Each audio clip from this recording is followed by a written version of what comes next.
Welcome students in Hindi subjects online class. In previous class we have discussed about the chapter number 4 paid. हमने उसका अर्थ समझा, कविता का आदर्श वाचन किया, उसके बाद आशा करते हैं कि आपने घर पे भी उसको एक बार पढ़ा। तो आज हम उसके क्वेश्चन आंसर जो हमारे पेंडिंग रह रहे थे, पार्ट हमारा कंप्लीट हो चुका था, तो उसके क्वेश्चन आंसर 1 बाय 1 करेंगे। मैं यहाँ पे क्वेश्चन नंबर लिखूँगा, उसके बाद उसका आंसर लिखूँगा। आप घर पर जो रीडर है उसमें से देख करके क्वेश्चन लिख लेंगे, या फिर जो PDF में अवेलेबल करा रहा हूँ आप उसमें से देख करके क्वेश्चन लिखेंगे, है ना। तो हमारा टॉपिक जो है वो है पेड। हम उसके क्वेश्चन आंसर करेंगे आज।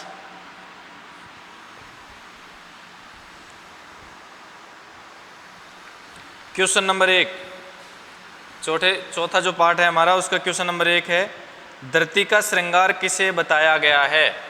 तो ये जो कविता है ये जिस पर आधारित है उसी को धरती का श्रृंगार बताया गया है। तो कविता किस पे आधारित है? पेड़ पर। तो आप क्या लिखेंगे? क्वेश्चन नंबर 1, इसका उत्तर लिखेंगे पेड़। धरती का श्रृंगार क्या है? पेड़ है। आप कविता में भी देख सकते हैं, देखिए, धरती के श्रृंगार पेड़ हैं। आपकी पहली जो लाइन है कविता की वो इस आपके जो क्वेश्चन है उसका आंसर है।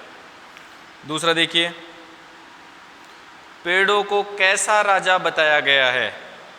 पेड़ों को कैसा राजा बताया गया है? तो इनको बिना मुकुट का राजा बताया गया है। कैसा राजा बताया गया है? बिना मुकुट का राजा। आप इसको लिख सकते हैं।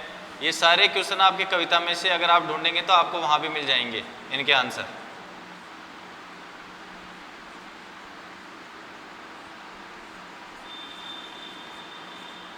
बिना मुकुट का राजा। कैसा राजा? बिना मुकुट का राजा।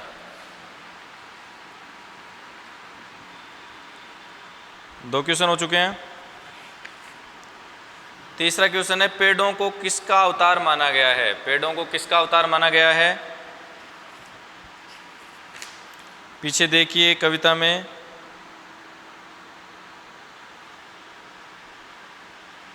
सेवा के अवतार।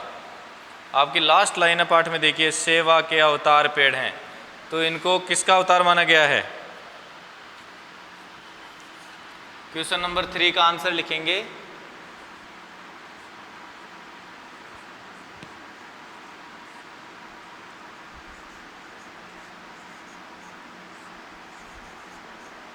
सेवा का अवतार। किसका अवतार माना गया है?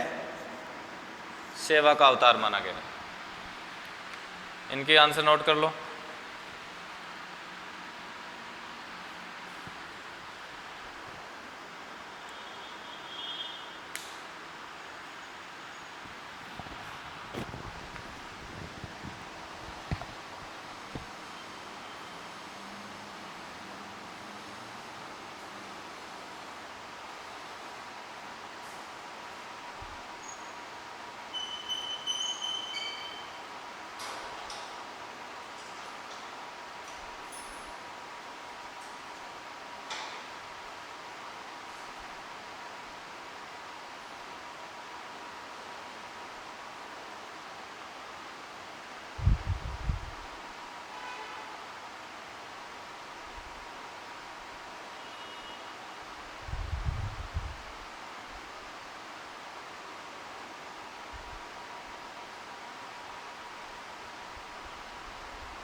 लिख लिया होगा।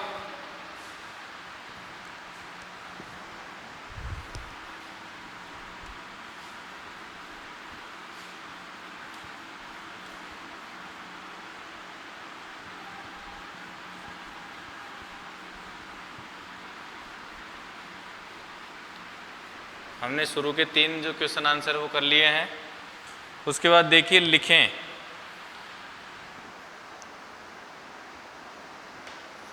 लिखें करके है एक क्वेश्चन, कविता की पंक्तियां पूरी कीजिए। हमें कविता में से देख करके इसको करना पड़ेगा। पेड़ हमें छाया देते हैं, अब इससे अगली वाली लाइन अपने को इसमें लिखनी है। पेड़ हमें छाया देते हैं, स्वयं शीत गर्मी सहते हैं। पाठ में से आप जब देखोगे तो आप ध्यान दीजिए, स्वयं शीत गर्मी सहते हैं। तो इसके आगे वाली जो नेक्स्ट लाइन है वो आप लिख रहे हैं, पेड़ हमें छाया देते हैं। इसको बोर्ड पे नहीं लिखा रहा मैं, आप अपने आप कविता में से देख करके लिख लेंगे जैसे मैं बता रहा हूँ। पेड़ हमें छाया देते हैं, इसके बाद जो भी लाइन है कविता में वो आप इसमें लिखेंगे। तो इसके बाद कौन सी लाइन है, स्वयं शीत गर्मी सहते हैं, तो आप ये वाली लाइन लिख लेंगे। फिर अगला है, बिना मुकुट के राजा हैं ये, कितने मनमोहक लगते हैं। बिना मुकुट के राजा हैं ये के बाद कौन सी लाइन है, कितने मनमोहक लगते हैं, तो ये वाली लाइन लिख लेंगे। फिर आगे देखो, जहाँ पेड़ हैं, फिर आगे ब्लैंक छोड़ दिया, तो आप देखो इसमें जहाँ पेड़ है कहाँ लिखा हुआ है, ये देखिए आप अपने रीडर में से या पीडीएफ जो मैं दे रहा हूँ ना आपको उसमें से देखते रहो।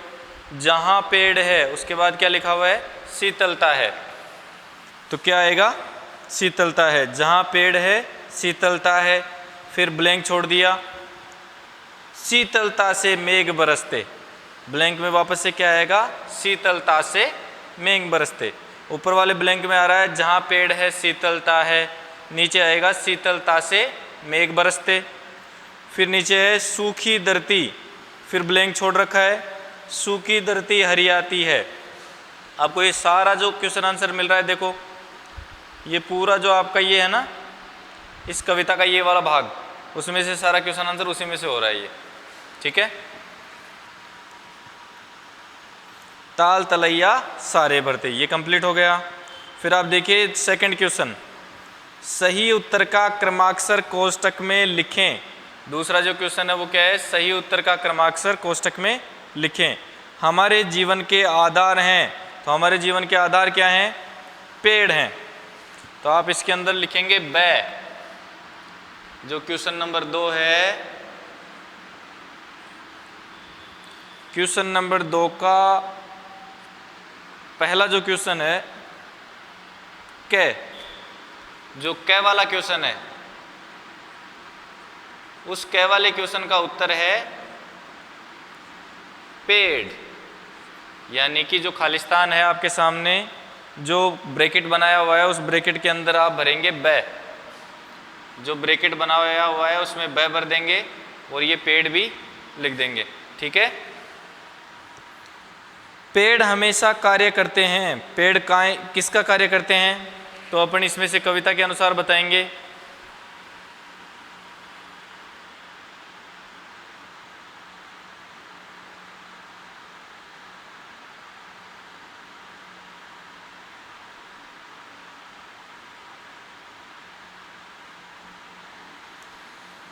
दुखी करने का कार्य करते हैं क्या पेड़, बताओ, नहीं करते ना।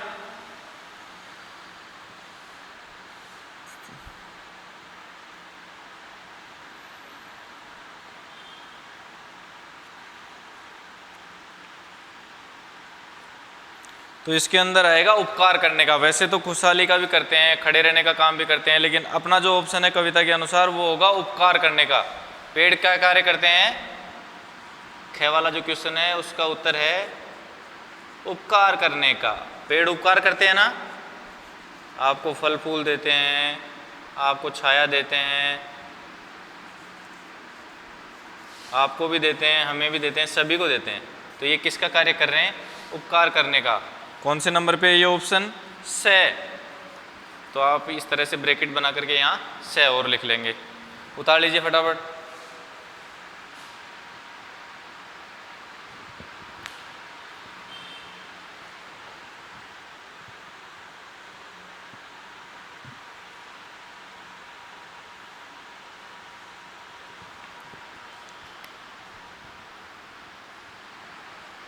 वीडियो को पॉज करके भी आप उतार सकते हैं अगर मेरे साथ में नहीं उतारा जा रहा है तो।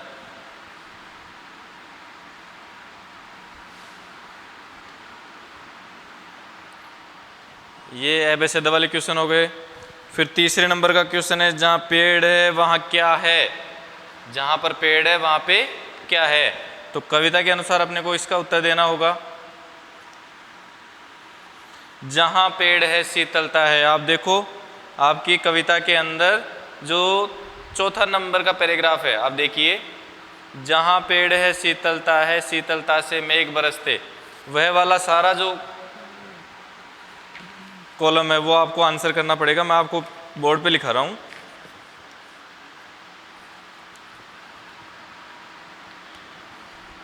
क्वेश्चन नंबर 3 करके लिख लीजिए, इसका आंसर लिख रहा हूँ आगे। बच्चे एक चीज़ ध्यान रखना, जो पहले क्वेश्चन थे वो अलग थे, पहला दूसरा तीसरा वो क्वेश्चन जो मैं आपको करवा चुका हूँ वो अलग थे। उसके बाद फिर से सीरियल चल रहा है, पहला दूसरा और अब वापस से तीसरा प्रश्न आ गया है, तो वो भी करने हैं और ये भी करने हैं।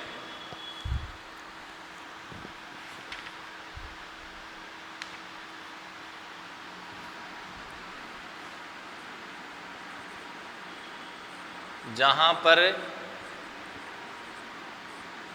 पेड़ होते हैं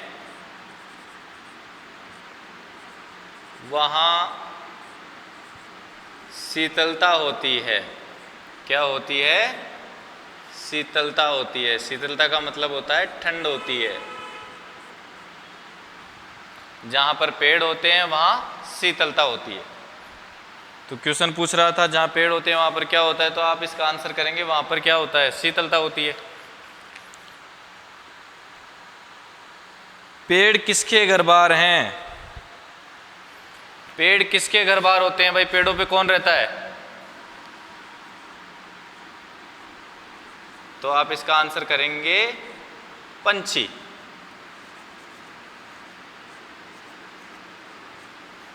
पेड़ किसके घर बार हैं? पंछी के। जो भी पक्षी होते हैं ना जंगलों में जो रहते हैं, वो घोंसला भी बनाएंगे तो किस पर बनाएंगे? पेड़ पर। तो उनका घर बार क्या हो गया? पेड़ हो गया। अगला क्वेश्चन देखिए,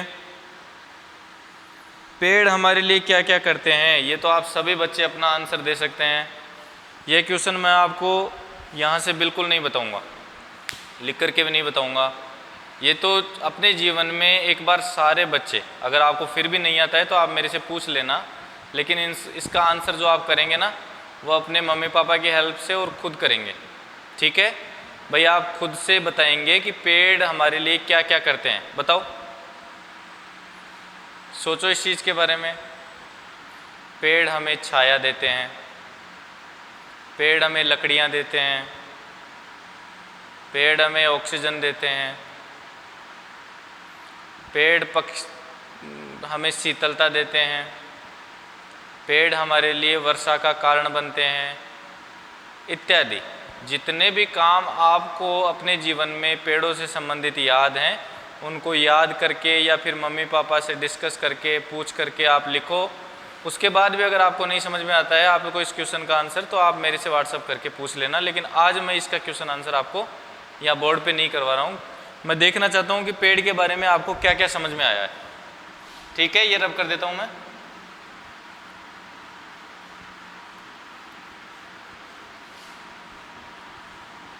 इसके अलावा बाकी जो क्वेश्चन आंसर है वो आपको होमवर्क की कॉपी में नहीं करने हैं, केवल मैं आपको समझाने के लिए थोड़ा बहुत बता रहा हूँ उनमें से कि वो कौन कौन से क्वेश्चन है। देखिए आगे आता है भाषा की बात। पाठ में शीत और गर्मी शब्द आए हैं। पाठ में कौन कौन से शब्द आए हैं? शीत शब्द भी सुना आपने, गर्मी शब्द भी आए हैं।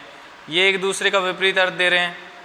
नीचे दिए गए शब्दों में से विपरीत अर्थ वाले शब्द लिखिए। जब आपका ग्रामर का, व्याकरण का जो पोर्शन चलेगा उसके अंदर हम आपको विलोम शब्द और पर्यायवाची शब्द पढ़ाएंगे, तो आप उसके अंदर समझ जाएंगे। जो अपोजिट वर्ड होता है हम उसको विलोम शब्द कहते हैं, यानी कि उल्टा। जैसे मैंने कहा दिन, तो उसका उल्टा क्या हो गया? रात। तो इसी तरह से इसमें भी आया है ना शब्द शीत, गर्मी। तो ये नीचे जो शब्द दिए गए हैं, छाया, छाया का उल्टा क्या होगा? धूप या प्रकाश। राजा, राजा का उल्टा क्या होगा? बताइए। रंक। एक होता है राजा, एक होता है रंक। राजा अमीर होता है, रंक गरीब होता है, उसके पास कोई अधिकार नहीं होता। सुखी, सुखी का क्या होता है? दुखी। भरा, कोई चीज़ भरी हुई है तो उसका उल्टा क्या होगा? खाली। दूर, कोई चीज़ हमसे दूर है तो उसका हमें विलोम शब्द बताना हो तो क्या होगा? पास। कोई चीज़ हमसे दूर है तो उसका उल्टा क्या हुआ? पास। ऊपर, उसका उल्टा क्या होगा? नीचे। छोटा, अगर कोई चीज़ छोटी है तो उसका हम उल्टा क्या बोलेंगे? बड़ा। पक्का, कच्चा। कोई पेड़ पका हुआ रहता है तो उसको बोलते हैं पक्का, कच्चा रहता है तो उसको बोलेंगे कच्चा। तो उल्टा क्या हुआ? कच्चा। अंदर, अंदर का उल्टा होता है बाहर। उजाला, और उजाले का उल्टा होगा अंधेरा। ये सिर्फ आपके जानने के लिए हैं। जब भी आपको व्याकरण पढ़ाएंगे तो ये इस तरह के छोटे छोटे शब्द सारे आपको लिखवाएंगे आपकी व्याकरण की कॉपी के अंदर। तो आप अभी तो एक बार समझ लो, इनको आपको होमवर्क की कॉपी में अभी नहीं करना है। नीचे चर्चा करें। दो दो के समूह बना करके चर्चा करो कि हमें पेड़ों से क्या क्या फ़ायदे हैं। जब आप हमारे साथ स्कूल में आ जाएंगे, हमारे साथ स्कूल में जुड़ेंगे, तो क्लास के अंदर हम इसी तरह की डिस्कशंस आपसे करवाएंगे, छोटे छोटे ग्रुप बना करके, कि भाई पेड़ों की महत्व के बारे में बात करो। और कोई सा भी एक ग्रुप लीडर, जैसे हमने 3-3 के 4-4 के ग्रुप बना दिए, या 5-6 जने या उससे ज़्यादा ग्रुप का ले लिया उसमें, और जितने ग्रुप बने हैं वो आपस में पहले तो 10 मिनट का टाइम दे दिया जाएगा उनको, वो खुद डिस्कशन करेंगे। उसके बाद उनमें से कोई एक बच्चा जो भी डिस्कशन हुआ है उसके बारे में अपने को बताएगा कि हमने पेड़ों के ये फ़ायदे या इन चीज़ों के बारे में, पेड़ से संबंधित ये बातें हमने की। तुम्हें पेड़ कैसे लगते हैं और क्यों? तो ये खुद पर लेकर के बताने वाली चीज़ है। हो सकता है किसी बच्चे को पेड़ बुरा लगे, हो सकता है किसी बच्चे को पेड़ बहुत अच्छे लगें, तो उनको क्यों बुरे लगते हैं या क्यों अच्छे लगते हैं वो बच्चे खुद बताएंगे। अगर पेड़ नहीं होते तो क्या होता? आप समझते हैं, अगर पेड़ नहीं होते तो अपना जीवन संभव नहीं होता। क्यों नहीं होता? हमारा भोजन जो होता है शुरू ही पेड़ों से होता है। भाई पेड़ हर एक सजीव के जीवन का आधार है। सजीव का मतलब जो भी इस पृथ्वी पर जीवित है उसके जीवन का आधार क्या है? पेड़। आपको कविता के शुरू में बताया गया है। तो जब जीवन का आधार ही नहीं होगा तो जीवन होना संभव नहीं है। पेड़ की छाया कब अच्छी लगती है? कब अच्छी लगती है आपको पेड़ की छाया? जब आप धूप में खेल रहे होते हैं या कहीं चल रहे होते हैं धूप के अंदर और आपको बहुत ज़्यादा धूप लगती है, तो अगर आपको पेड़ की छाया दिख जाए तो वो बहुत अच्छी लगती है। आपके आसपास पाए जाने वाले पेड़ों के नाम मेरा संकलन में लिखिए। आपके घर के आसपास में, पड़ोस में, सड़क पर जो भी पेड़ आपको दिखाई दें उनके बारे में आपको एक लिस्ट बनाना, और उस लिस्ट में से ये सब चीज़ें हम ऑफलाइन क्लास में करवाएंगे। आपको ऑनलाइन क्लास के अंदर इससे संबंधित कोई भी होमवर्क नहीं करना है। मैं केवल आपको ये समझाने के लिए बता रहा हूँ कि जो भी क्वेश्चन बच गए हैं उनके आंसर किस किस प्रकार से होंगे। तो आज अपना ये होमवर्क देने के बाद जो भी क्वेश्चन आंसर लिखा दिए उसके बाद अपना चैप्टर कंप्लीट हो गया। अगली जो क्लास होगी हम बात करेंगे उसमें अगले अपने नेक्स्ट चैप्टर के बारे में। तो मिलते हैं अगली क्लास में। धन्यवाद बच्चों।